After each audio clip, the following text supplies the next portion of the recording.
Бөлім. Келін болған күнден бастап.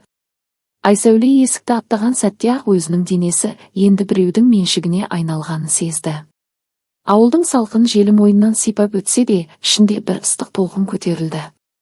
Келіннің жүгі тек ыдыс-аяқ жуу, мал бағу емес. Ол өз құмарлығыңды жасырып біреудің қалауына бағыну. Сол жүк иығына көрінбейтін тізгін сияқты түсті. Үй үлкен. Енесі сөзді аз айтатын, бірақ көзімен бәрін байқайтын әйелі. Келін көп сөйлемеу керек. Келін шыдау керек. Келіннің денесі де, жүрегі де тыныш болу керек деген ереже осы үйдің қабырғаларына жазылмаған заң болатын. Күйеуі Рахымжан бір қарағанда тым қарапайым. Тіпті ауылда жақсы жігіт деп атала. Ұрмайды, соқпайды, ішпейді, елге сыйлы, енді бұдан басқа не керек дерсің. Бірақ түнде ол теріс қарап жатып ұйықтайды. Айсәуле оның кең арқасына қарап жатып, өз денесінің ішіндегі ыстықты сезінетін. Мен әйелмін ғой, неге өзімді әйел ретінде сезінбеймін?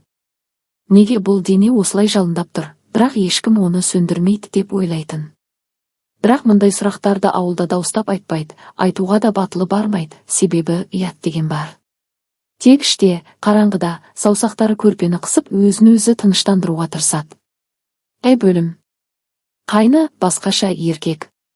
Қайнысы Ерлан үйге алғаш кірген күні Айсәуленің жүрегі шым етіп, денесі бір сәтте ыстық толқынмен жайылды. Ол ағасынан өзгеше еді, күлкісі ашық, көзі тірі, дауысы терең, иықтары кең, қолдары күшті. Үлкендерге құрмет көрсетеді, бірақ өзінің еркіндігін жоғалтпайды. Айсәуле оның қадамын есіктен-ақ танитын болды. Ол кіргенде ауа өзгеретін, бір ыстық, бір ауыр, бір тәтті иіс. Жеңге деп атағанда сол сөздің өзінде бір құпия жақындық бардай сезілетін. Дауысы жұмсақ, бірақ ішінде бір күш жатқан. Айсәуле сол сөзді естігенде мойнындағы тамырлары соғып кететін. Ол менің қайным. Мен оның жеңгесімін. Бірақ неге денем осылай жауап береді деп өзінен өзі қорқатын. Бірақ жүрекпен дене заң білмейді екен. Бөлім. Ас үйдегі бірінші жақындық. Бір күні енесі көршіге кетті, Рахымжан мал жаққа шығып кетті. Үйді тек екеуі қалды. Пеште қазан қайнап, бу көтеріліп тұр. Айсәуле қамыр илеп отыр. Саусақтары ұнға малынған, бірақ ойы басқа жерде. Ол өзінің белінің қисығын, жамбастарының ауырлығын, арасындағы ылғалды сезініп тұр.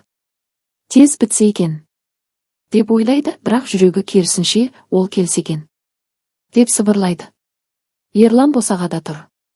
Көзі Айсәуленің иілген арқасына, белінің қисығына, жамбасындағы матаның қозғалысына түседі. Ол бір қадам жақындайды. Араларындағы ауа қоюланып ыстық болады.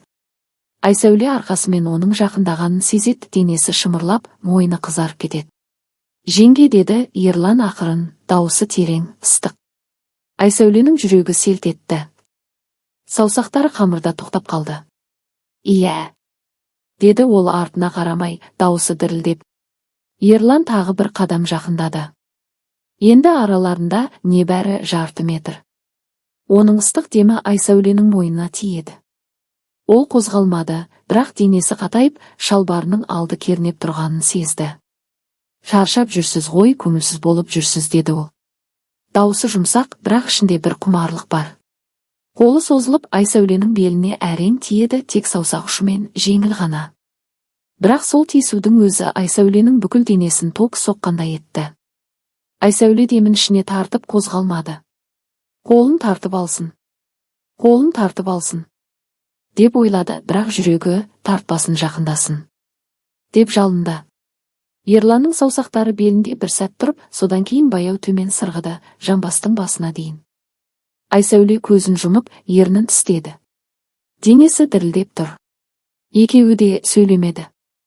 Тек пештің сықырлауы мен екеуінің ауыр демі ғана естіледі. Сол сәтте ешкім қол тигізген жоқ, нағыз тиісу емес. Бірақ сол жеңіл тиісудің, сол жақындықтың өзі Айсәуленің ішіндегі құмарлықты отқа жақты. Сол түні Айсәуле ұйықтай алмады. Рахымжан баяғыдай теріс қарап жатыр. Айсәуле көрпені қысып көзін жұмды. Бірақ көз алдында Ерланның саусақтары белінде, демі мойнында. Саусақтары өзін еркелеткенде ішінен бір ыңыл шықты. Тоқта, бұл күнә деп ойлады. Бірақ денесі тоқтамады. Ол Ерланның қолын елестетіп, өзін тереңірек сипады, ырғаққа түсті. Құмарлық күшейген сайын көз жасын төкті, өкініштен емес, тым күшті сезімнен. Ерлан да ұйықтамады, мен оны қаламауым керек, бірақ оның ішіне кіргім келеді, деп ойлады. Сол түні екеуі де бір-бірінен бөлек, бірақ бір-біріне құмарланып, өз денелерін тыныштандырды. Келесі күндері бәрі сырттай бұрынғыдай. Бірақ ауа басқа. Айсәуле Ерланның қарауын сезет, ұзақ, ыстық денесін сипағандай. Ол қашуға тырысады, бірақ үй шағын, олар жиі бетпе-бет келеді. Бір күні су тасып жүргенде Ерлан оған жақындап, шелекті көтеруге көмектесті. Қолдары тиісті. Сол тиісуден Айсәуленің бүкіл денесі шымырлады. Ерланның саусақтары оның білегіне бір сәт қысылып тұрды, қатты, бірақ жұмсақ. Айсәуле демін ұстап көзін жұмды. Жіберші, деп ойлады, бірақ денесі жақындағысы келді. Кешке қарай жарық сөніп қалды. Үй қараңғы. Айсәуле шырақ жағуға тұрды. Ерлан артынан келді. Екеуі тым жақын. Оның кеудесі Айсәуленің арқасына тиеді, екеуі де қозғалмады. Тек демдері ауыр. Саусақтары матаның үстінен ылғалды сезді. Жеңге, деп сыбырлады ол құлағына. Дауысы дірілдеп тұр. Айсәуле ештеңе айта алмады. Тек денесі жауап берді, жамбасын сәл артқа итеріп, оның қаттылығын сезінді. Сол сәтте екеуі де шекараны аңғарды. Одан әрі күнә, бірақ одан әрі тәтті сезім. Біреу көріп қойса, не болады деп ойлады Айсәуле. Олардың құпия кездесулері жалғасты. Әр түнде Айсәуле Рахымжанның жанында жатса да, ойы Ерланда, күндіз олар мүмкіндік табады, қорада, аулада. Бұл кездесулер оларды байлады, бірақ қорқыныш өсті. Ауылда сыбыр басталды, әйелдердің қарауы өзгерді, күмән пайда болды, Рахымжан тұйықталып кетті. Ол Айсәуленің өзгерісін байқады, оның көзі жылтырап тұр, денесі ыстық. Бір күні түнде ол Айсәуленің сыртқа шыққанын көрді. Артынан ерді, бірақ ештеңе көрмеді. Бірақ күдік өсті. Ауылдағы сыбыр оған жетті, жеңгесі мен қайнысы бірдеңе бар сияқты. Айсәуле қорықты, бірақ тоқтай алмады. Ерлан да, бұл біздің соңғы рет болуы мүмкін деп айтты, бірақ келесі күні тағы да кездесті. Ерлан есікті ашты. Рахымжан тұр, ол ештеңе айтпастан, киімдерін лақтырып Айсәулені кешірмейтінін айтты. Ерлан қашып кетті, бірақ Рахымжан артынан бармады. Таң атқанда ауыл шу болды. Айсәуленің опасыздығы барлық ауылды шулатты, әңгіме астына алды, ауылдың үкімі шықты. Ұятсыз екен. Енесі болса қайғыдан, ұяттан ауырып, көп ұзамай қайтыс болды. Үй бос қалды. Бұрынғы шулы үй енді қаңырап тұр. Ауылдағылар, сол үйге бармаңдар, қарғыс тиген дейді. Атанасы қызын алып кеткен соң ауылдан көшті. Әкесі сөйлемейтін болды, анасы көз жасын жасырып өмір сүрді. Олардың ұрпағы ешкім болмады. Қыздарының құмарлығына берілген бір сәттік әлсіздігі бүкіл әулеттің тағдырын күйретті. Нәпсіге бір сәт берілген екеудің қателігі тек екеуінің ғана емес, бүтіндей отбасын, әулетті, ауылды күйретеді.